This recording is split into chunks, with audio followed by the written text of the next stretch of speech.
Dear media aspirants, media exams के platform पर मैं हरिशंकर सोनी आपका माखनलाल चतुर्वेदी पत्रकारिता एवं संचार विश्वविद्यालय भोपाल से आपका बहुत बहुत स्वागत करता हूं। आज हमारे इस कार्यक्रम में बहुत ही खास मेहमान यहाँ के जो कुलगुरु हैं विजय मनोहर तिवारी जी आज हमारे साथ उपस्थित हैं। सर का पत्रकारिता के क्षेत्र में बहुत लंबा अनुभव रहा है। सर ने अकादमिक क्षेत्र में भी इस समय बहुत अच्छे काम कर रहे हैं। यही एक वजह है कि मुझे भोपाल आना पड़ा फिर से कैंपस रिव्यू के लिए। सर, मैं चाहता हूं कि आपका जो पत्रकारिता में बहुत लंबा अनुभव जो रहा है और अब आप अकादमिक क्षेत्र में भी काफ़ी ज़ोर शोर से काम कर रहे हैं। मैं देख रहा हूँ सोशल मीडिया पे एमसीयू काफ़ी ट्रेंड कर रहा है इन दिनों। तो मैं उसके बारे में जानना चाहता हूँ कि कौन से इनिशिएटिव्स जो हैं आपने इस समय लिए हैं, किस दिशा में और आगे बढ़ रहा है। देखिए, मेरा एक लंबा समय इसी विश्वविद्यालय से निकला हूँ पास होकर, और इसके दूसरे बैच का विद्यार्थी था मैं जी। लेकिन मैं मीडिया में चला गया क्योंकि केवल लिखने के शौक़ की वजह से मैं इस क्षेत्र में आया था। तो मैंने लगभग 25 वर्ष न्यूज़पेपर और टेलीविज़न चैनल में बिताए हैं जी। और मैं न्यूज़ रूम से यहाँ आया हूँ वापस क्लासरूम में इस भूमिका में। तो मैं ये देखता हूँ कि क्लासरूम टीचिंग मीडिया की और मीडिया में न्यूज़ रूम की वर्किंग, ये दोनों एक अलग अलग टापुओं की तरह हैं जिनके बीच में काफ़ी गैप है। क्लासरूम टीचिंग में बहुत लोगों को ये पता नहीं है कि इस समय न्यूज़ रूम का टेम्परेचर क्या चल रहा है और हार्ट बीट क्या चल रही है जो लोग वहाँ काम कर रहे हैं। जी। तो एक गैप है, ये मैंने महसूस किया था न्यूज़ रूम में रहते हुए। और जब मैं यहाँ आया तो मैंने पहले दिन से ये कहा कि मीडिया की क्लासरूम टीचिंग और न्यूज़ रूम की वर्किंग के बीच का जो गैप है उसके बीच में एक सेतु बनना चाहिए, इस गैप को कम करना चाहिए। बहुत कुछ यहाँ ऐसा होना चाहिए जो न्यूज़ रूम में हो रहा है। जी। मीडिया फील्ड का विषय है, इसको आप 100% केवल क्लासरूम टीचिंग के सहारे नहीं चला सकते हैं। लेकिन मुझे खुशी है कि इस विश्वविद्यालय में पहले बैच से प्रैक्टिकल का एक बड़ा जोर रहा है। शुरू से प्रैक्टिकल पार्ट पे, व्यवहारिक पक्ष जो है मीडिया का, उस पर यहाँ के अध्यापकों ने, यहाँ के हेड ऑफ द डिपार्टमेंट्स ने जैसे जैसे विभाग बढ़ते गए तो इस पर बराबर फोकस रखा है काफ़ी हद तक। लेकिन मैं जब यहाँ आया तो मुझे लगा कि कुछ चीज़ें बहुत पेशेवर ढंग से होनी चाहिए। उदाहरण के तौर पे हमारे जो प्रायोगिक अखबार हैं जो अलग अलग विभाग निकालते हैं, पत्रकारिता विभाग जो है वो विकल्प के नाम से एक टेबलाइट अखबार निकालता है जी। जनसंचार जो विभाग है वो पहल के नाम से निकालता है, ऐसा प्रबंधन है तो वो एक अलग फैक्ट फाइंडर्स के नाम से निकालते हैं। और वो प्रायोगिक अखबार होते हैं, बच्चे ही काम करते हैं उसमें अपने टीचर के मार्गदर्शन में, अध्यापकों के मार्गदर्शन में। लेकिन वो बड़े कैंपस सेंट्रिक होते हैं, बहुत ही प्रायोगिक, जिसको बाहर कोई क्यों देखना चाहेगा। जी। वो इतने प्रोफेशनल अंदाज में नहीं निकलते हैं। मैंने इन दोनों अखबारों का यहाँ आने के बाद में विद्यार्थियों के साथ ही काम करके और उनको रीलॉन्च किया। तो विकल्प का बिल्कुल एक पेशेवर, हमने एक शहर की एक बड़ी गंभीर समस्या है पब्लिक ट्रांसपोर्ट की, उसको लेके हमने कवर स्टोरी बनाई और वो काफ़ी लोकल मीडिया में बड़ी चर्चित हुई और हमने सारे न्यूज़ रूम को उसकी कॉपी भेजी। भोपाल शहर के सारे अखबार के एडिटरों को, चैनल के प्रोड्यूसर्स को, एंकर्स को उसकी प्रतियां भेजी कि हमारे स्टूडेंट इस तरह का अखबार बना सकते हैं। उसी तरह से दिसंबर में जब ये बांग्लादेश विजय दिवस आता है तो पहल का एक विशेषांक निकाला हमने बांग्लादेश की क्राइसिस पर, और वो बड़ा चर्चित हुआ। उसकी समीक्षाएं देश के दूसरे समाचार पत्र पत्रिकाओं में छपी, सोशल मीडिया पर उसको बड़ा नोटिस में लिया गया। हमारा एक कम्युनिटी रेडियो है, रेडियो कर्मवीर के नाम से, उसका एक परंपरागत प्रसारण उसका होता है हर दिन 2 घंटे का। हमने 2 महीने विश्व रेडियो दिवस जो फरवरी में आता है 14 फरवरी को, उसके पहले 2 महीने लगभग पूरी जनवरी, आधा फरवरी और उसके पहले से पूरे परिसर में अलग अलग विभागों के ऐसे विद्यार्थियों को चिन्हित किया जिनका रेडियो प्रोडक्शन में जिनकी रुचि थी या कहीं कहीं वो रेडियो स्टेशन पे कुछ काम या अपना योगदान देते रहे हैं जी। और जिनको रेडियो के बारे में थोड़ी दिलचस्पी है, ऐसे 50 से अधिक विद्यार्थी आगे आए कि रेडियो के प्रोडक्शन में उनकी रुचि है। 2 महीने उनको कुछ फील्ड का काम कराया गया और रेडियो कर्मवीर को हमने विश्व रेडियो दिवस के दिन रीलॉन्च किया, उसको भी रीलॉन्च किया हमने कि ये सारे प्रसारण हमारे परंपरागत जो यूनिवर्सिटी के कम्युनिटी रेडियो हैं या प्रायोगिक अखबार हैं, उनसे हटकर बिल्कुल एक पेशेवर तरीके से होना चाहिए। 50 गांवों में इस रेडियो की हमारी रीच है। हमारा जो कवरेज एरिया है रेडियो कर्मवीर का, ये 50 गांव भोपाल के आसपास सुनाई देता है। इसको बदलने की कोशिश की। सबसे महत्वपूर्ण काम इसमें ये था जो सबसे शुरुआत में किया। मैं फरवरी 2025 में यहाँ आया था और आपने देखा कि ये 50 एकड़ का बड़ा विकसित और भव्य परिसर है। इस विश्वविद्यालय का ये चौथा एड्रेस है, चौथे पते पर है ये जी। लेकिन इतनी बड़ी बड़ी इमारतें ऐसी ही आईआईटी की होती हैं, ऐसी आईआईएम की होती हैं, ऐसी एनएलयू की होती हैं, तमाम यूनिवर्सिटी इसी तरह की दिखेगी कि ये यूनिवर्सिटी मास तो मीडिया की यूनिवर्सिटी है, ये गेट के अंदर आके अनुभव होना चाहिए, ऐसा मैं सोचता था। बिल्कुल। हेडलाइन आसपास से हवाओं में टकराने चाहिए, कैप्शन और फोटोग्राफ और ब्रेकिंग न्यूज ऐसी सामने हमारे सामने आनी चाहिए, लगे कि हाँ आप मीडिया की यूनिवर्सिटी में। इतना क्रिएटिव फील्ड है ये, इतना सृजन का इतना पोटेंशियल कैपेसिटी इसमें है। इसको सजाया तो उसको फिर हमने देखा कि अब बने बनाए स्ट्रक्चर पे मैं हार्डवेयर पे कोई चेंज नहीं कर सकता था जी। तो देश भर के सारे अखबारों के प्रबंधन संपादक जो हैं उनसे हमने संपर्क किया और भारत में घटी हुई महत्वपूर्ण घटनाओं के फ्रंट पेज उनसे मांगे, उनके आर्काइव से। मुझे बड़ा बताते हुए बड़ी खुशी है कि सारे अखबारों ने हमारे इस निवेदन और प्रस्ताव को बड़े स्वागत योग्य ढंग से उन्होंने हमारी मदद की और अपने अपने आर्काइव से उन्होंने, जब से वो छपना शुरू हुए हैं और वो अखबारों के फ्रंट पेज हमको मिलना शुरू हुए, उसकी HD इमेज हमने मंगाई और 2 फीट बाई 3 फीट के फ्रेम में हमने सदी साक्षी है इस शीर्षक से 14 अगस्त को वो एग्जीबिशन हमने ओपन की यहाँ पर। तो उसमें भारत में घटी हुई महत्वपूर्ण घटनाओं के 100 साल के फ्रंट पेज कवरेज की बड़ी दुर्लभ झांकी। अब उसमें भारत की एक राजनीतिक यात्रा भी नजर आती है। जलियांवाला बाग से जब आप शुरू होते हैं तो कैसे एक एक दशक में भारत के अनुभव में जो घटनाएं घटी हैं और अखबारों ने उसको दर्ज किया है। लेकिन उसमें एक मीडिया की जर्नी भी आपको दिखाई पड़ती है कि पहले ब्लैक एंड व्हाइट अखबार कैसे हुआ करते थे। जब ताशकंद में शास्त्री जी की मृत्यु हुई, असामयिक मृत्यु उनकी हुई, तब अखबारों ने कैसे हेडलाइन बनाए थे और देश में क्या धड़क रहा था, कितना शोकाकुल ये देश था, ये आपको दिखाई पड़ेगा। सरदार भगत सिंह की फांसी जिस दिन हुई, किसी अखबार में कुछ तो छापा ही होगा। एक अखबार हमको बड़ी जीर्ण शीर्ण अवस्था में वो भी मिला, वो आपको वहां दिखाई पड़ेगा।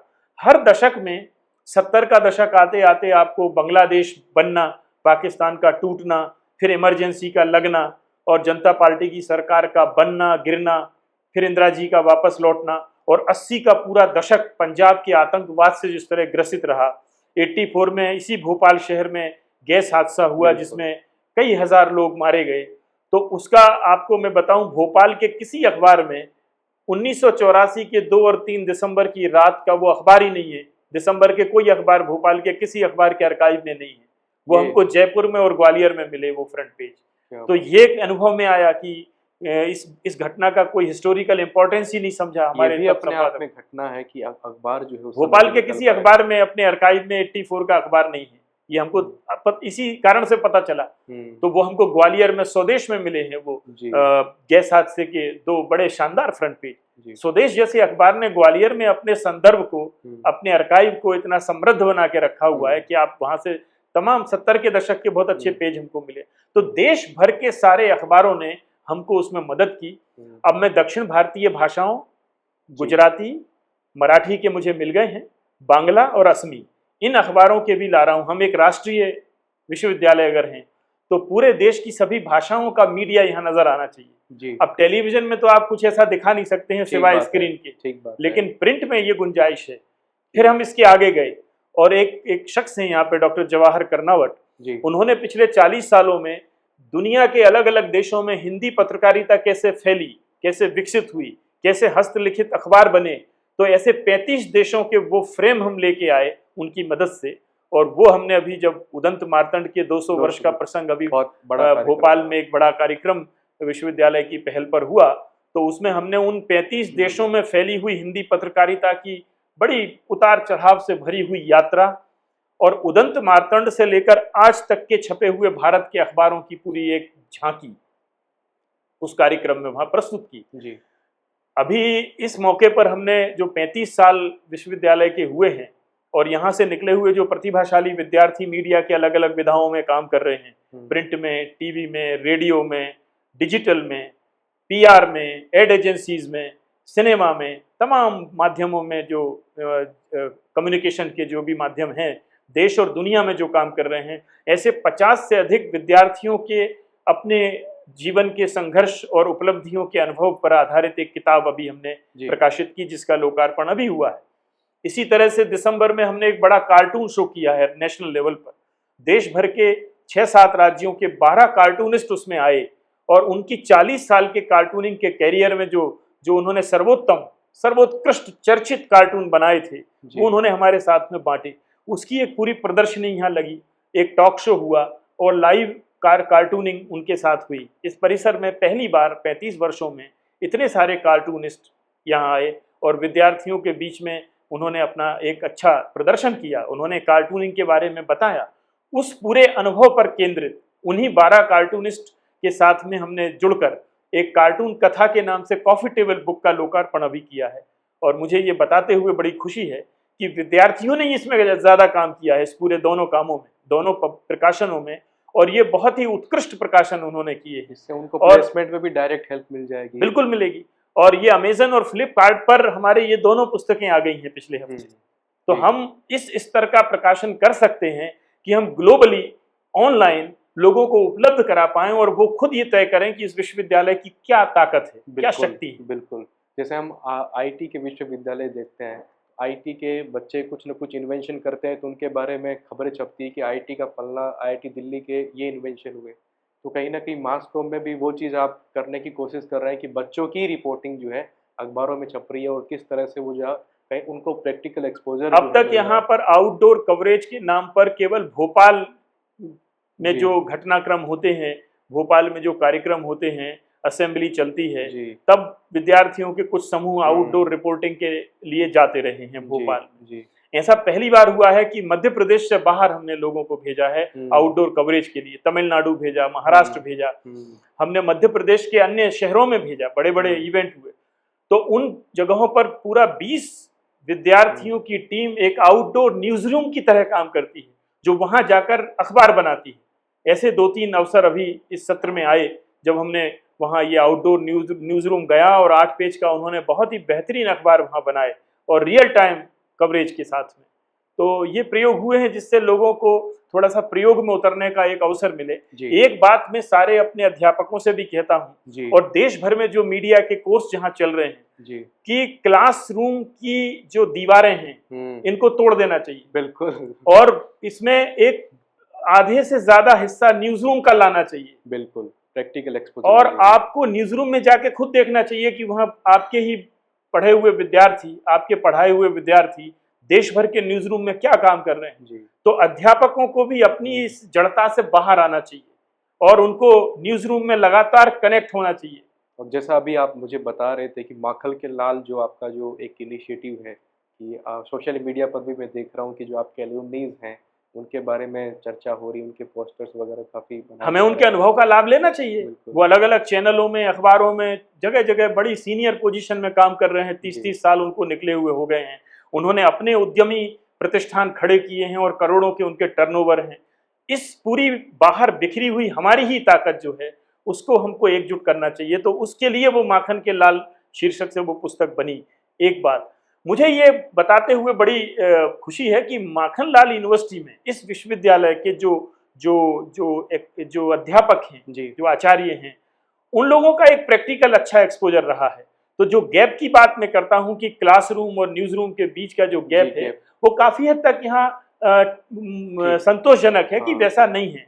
लेकिन पूरे देश में ये ऐसा है जैसे तैरने का जो काम है वो आप क्लासरूम में कितने भी बड़े बड़े पावर पॉइंट प्रेजेंटेशन दे दें और बड़े बड़े लोगों को बुला के उनके लेक्चर भी करवा दें, लेकिन जब तक पानी में नहीं उतारेंगे उनको तैरना नहीं आएगा। बिल्कुल। तो मीडिया का काम बिल्कुल वैसा ही है। तो हमारे क्लासरूम टीचिंग का तो एक सीमित भूमिका है जी। क्लासरूम टीचिंग की एक बहुत सीमित भूमिका है जहां हम कुछ बेसिक उनको बता देते हैं। अब तो शोध का भी आपका रिसर्च स्कॉलर्स भी आने वाले हैं जहां तक मैं जानता हूं। एक जो अगले सत्र से बड़ा काम होने जा रहा है वो है कि आर्टिफिशियल इंटेलिजेंस और डीप फेक जो एक बड़ा चैलेंज बनकर सामने आया है उस पर एक मीडिया के सारे पाठ्यक्रमों में एक नया पेपर जुड़ने जा रहा है जी।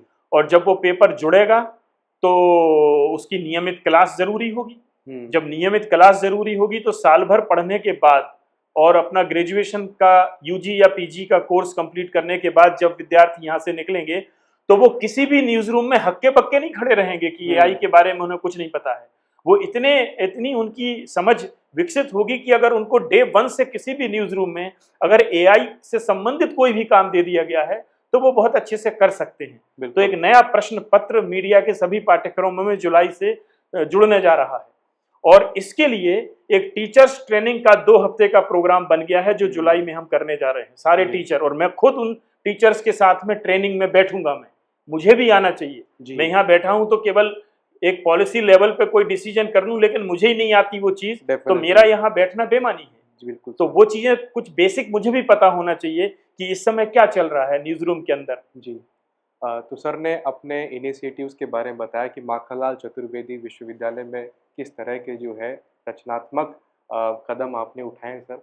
मैं थोड़ा सा इस चीज़ पर भी आपको लेकर जाना चाहूँगा। वैसे तो आपने ये तो बताया कि पत्रकारिता का और अकादमिक का क्या जो जुड़ाव है, लेकिन अब आगे का भविष्य जो आप देख रहे हैं, जैसे आपने एआई की बात तो की, न्यूज़ रूम किस तरह से बदल गया और उस तरह से आप अकादमिक चीज़ों को भी तैयार कर रहे हैं, लेकिन माखनलाल चतुर्वेदी आने वाले समय में और कौन-कौन से जो है बड़े कदम उठाने जा रहा है, जो कहीं न कहीं देश भर में मैं कह सकता हूँ कि माखनलाल चतुर्वेदी नंबर 1 संस्थान बने जनसंचार के क्षेत्र में।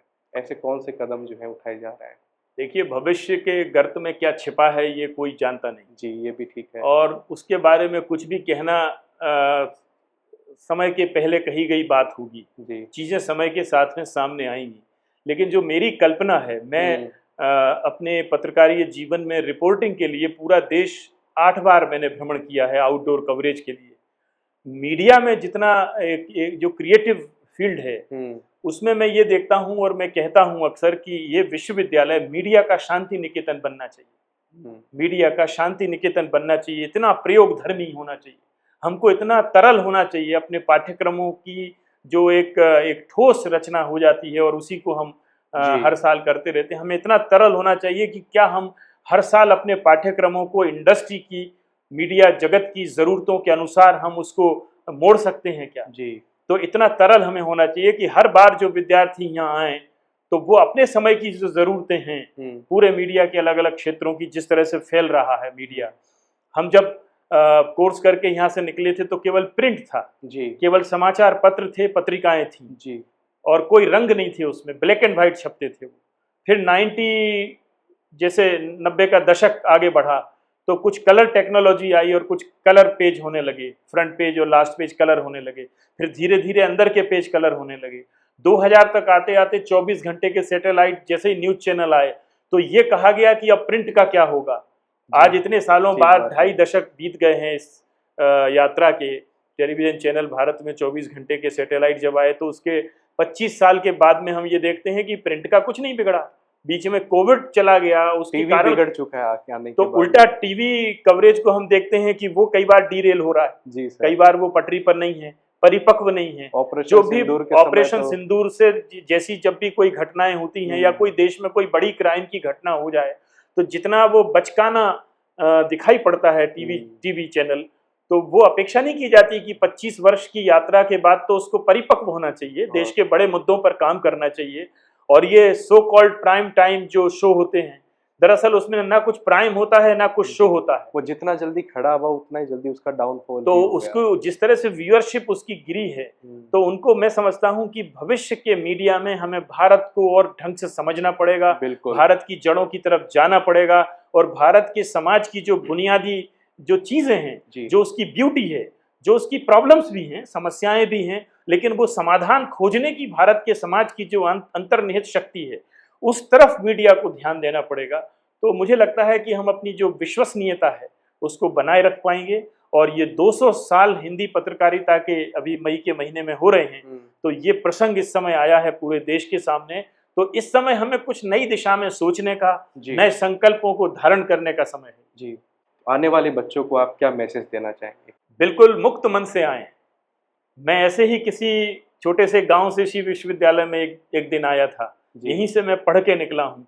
और यहाँ से निकले हुए जो पूरे देश में, दुनिया में विद्यार्थी काम कर रहे हैं मीडिया की अलग अलग विधाओं में, वो बहुत अद्भुत योगदान दे रहे हैं। जी। ये विश्वविद्यालय आपको केवल एक नौकरी के सिरे तक नहीं ले जाता जी। जहां आप केवल अपनी आजीविका चला लेंगे, लेकिन ये भारत के सृजनात्मक योगदान में अगले 2 दशक जो भारत के हैं, 2047 में जब भारत अपनी आज़ादी के 100 वर्ष मनाएगा, शताब्दी वर्ष मनाएगा 2047 में, तो ये जो 2 दशक हैं ये अद्भुत किस्म से भारत के निर्माण के हैं। इस निर्माण की पूरी प्रक्रिया में मीडिया की अलग अलग विधाओं में आकर आप यहाँ से जब निकलेंगे तो एक अच्छा कैरियर तो आपका इंतजार कर ही रहा है, लेकिन भारत के इस आज़ादी के जो 100 वर्ष होने वाले हैं 2047 में, इस पूरी यात्रा में आपका जो क्रिएटिव कंट्रीब्यूशन होने वाला है उसके बारे में तो वो सोच भी नहीं सकते हैं कि वो कहाँ जाके क्या करने वाले हैं। जी। तो मैं सारे विद्यार्थियों को जो मीडिया में जरा सी भी रुचि रखते हैं, पूरे भ्रमों से दूर होकर और इस तरफ बिल्कुल अपना टिकट सीधा भोपाल का कटाएं। बिल्कुल। तो इस तरह एमसीयू के कुलगुरु विजय मनोहर तिवारी जी ने बहुत खुलकर अपने विश्वविद्यालय के बारे में बताया। अगर कोई क्वेरी आपकी रह गई हो तो आप मुझे कमेंट में बता सकते हैं। वीडियो अगर आपको अच्छा लगे तो प्लीज़ लाइक करें, शेयर करें, सब्सक्राइब करें। बहुत बहुत धन्यवाद सर, आपका बहुत बहुत धन्यवाद कि आपने समय दिया। नमस्ते। शुक्रिया सर, शुक्रिया। नमस्ते।